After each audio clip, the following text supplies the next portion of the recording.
Women serial killer confesses to murdering 6 family members over 14 years with cyanide to try and inherit property. Jolly Joseph poisoned relatives as young as 2 years old in pursuit of valuable property and other family assets. Police say she was a pillar of her small community, respected by her neighbors as a distinguished professor, a solemn widow, and a churchgoer whose religious devotion only seemed to grow despite a string of personal tragedies. The police now say she is one of India's most cunning serial killers, with cyanide her weapon of choice, served up in soups, snacks, and Ayurvedic beverages. Her name is Jolly Joseph, and the authorities say she has confessed to killing 6 family members over the span of 14 years, including her husband, his parents, and a 2-year-old niece. Officials who say she will be charged with 6 counts of premeditated murder accuse her of trying to inherit valuable property and other assets held by the family she married into. That Miss Joseph, 47, might have killed with such abandon has scandalized Crimestory, a small town in the southern state of Kerala, where she was an active member of the Roman Catholic community. Seen as a model citizen, Miss Joseph drew a large crowd at her first court appearance 2019, emerging handcuffed from a police vehicle to a burst of jeers and catcalls. School children in matching uniforms, struggling to catch a glimpse of her through the crowd. Although she has confessed, her lawyer says there is still not enough evidence to convict her, and under Indian law, a confession to the police is not enough. Also accused are a jewelry store clerk who the police said helped Joseph carry out some of her killings, as well as a goldsmith from a neighboring town, who is alleged to have provided the cyanide. Goldsmiths are legally allowed to buy cyanide, which is used to extract gold and polish it,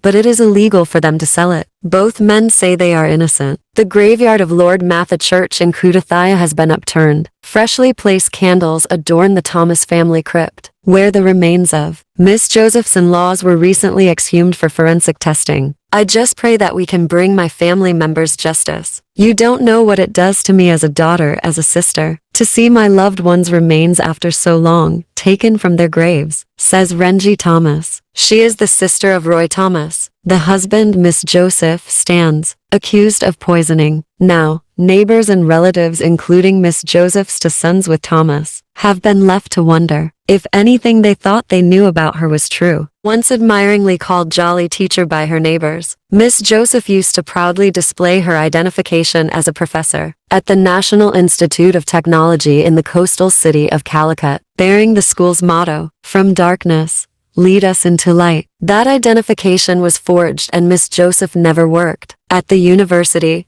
the police now say, but for 17 years, she embarked on a daily hour-long commute to Calicut, also known as Kozhikode. Where she actually went in the city is now a matter of intense police interest and town gossip. Miss Joseph and Mr. Thomas met at a housewarming party and quickly fell in love. Family members say he was drawn to her easy smile, her smarts, her university degree, and her willingness to help those in need. When the couple wed in 1997, Miss Joseph entered the tight-knit Thomas family, moving into her in-laws' home in Crimestory. Miss Joseph's mother-in-law, Anama Thomas, a former school teacher, kept the house buzzing, tutoring children, and hosting big dinners for family and friends, as well as an annual Christmas party that was the biggest in town. But after a few years, they began clashing over money. According to family and friends, Anama was in charge of the family accounts. In 2002, 5 years after Miss Joseph had moved into the family home, Anama died a painful death. She had been unwell, and one day, Miss Joseph urged her to sit down and relax, promising a warm bowl of goat soup to ease her churning stomach. Investigators say the soup was laced with cyanide. Anama collapsed and died, frothing at the mouth. The Christmas parties grew smaller and eventually stopped. Friends and family stopped coming by, feeling the house had grown cold under its new matriarch. Miss Joseph,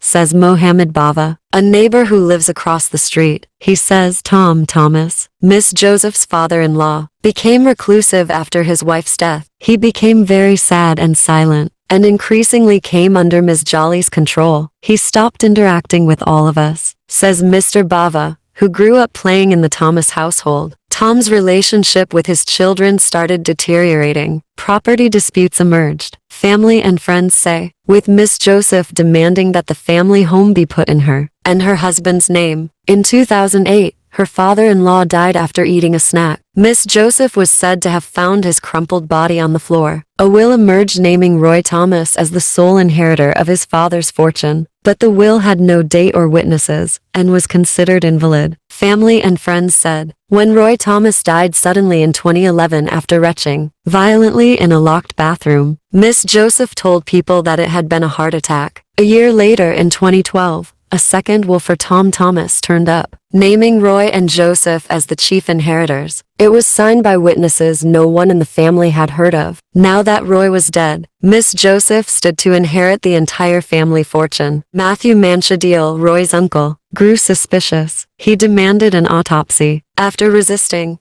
Miss Joseph finally buckled under family pressure. The cause of death was listed as cyanide poisoning, doctors said, but she would not share the autopsy report with the rest of the family. Tearfully, she told the family that Roy had committed suicide, that he had been an alcoholic who snapped under financial pressure and drank cyanide to end his life. Mr. Manchadiel demanded a police investigation. For the next 2 years, he challenged her claims to the family property and the validity of the will. In 2014, Mr. Manchadiel died under unclear circumstances. Once again, it was Joseph who found the body. Her next victim, the police say, was Alphine, her 2-year-old niece. Alphine was the daughter of Shayu Zacharias, Roy's first cousin. Alphine died months after Mr. Manchadiel did, after eating a snack soon after her older brother's first communion. Alphine's mother died in 2016, collapsing on the floor after drinking a glass of water that Miss Joseph handed to her,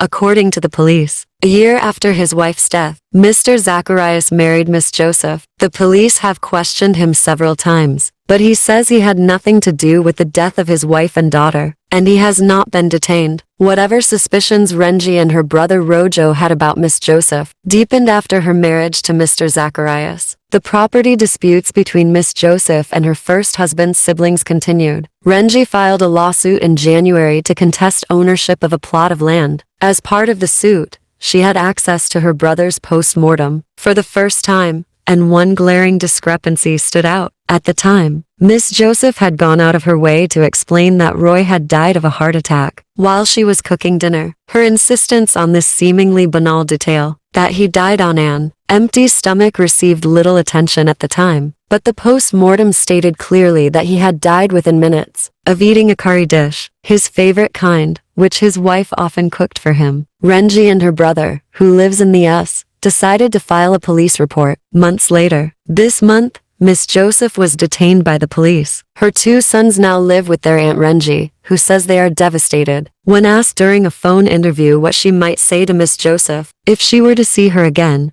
Renji paused. Let me be frank. I would say, thank you for keeping your 2 sons alive, as they are now my children, and now I have 5 children, she says. At least I could save them. They are my blood. Thank you for watching this video. Please subscribe.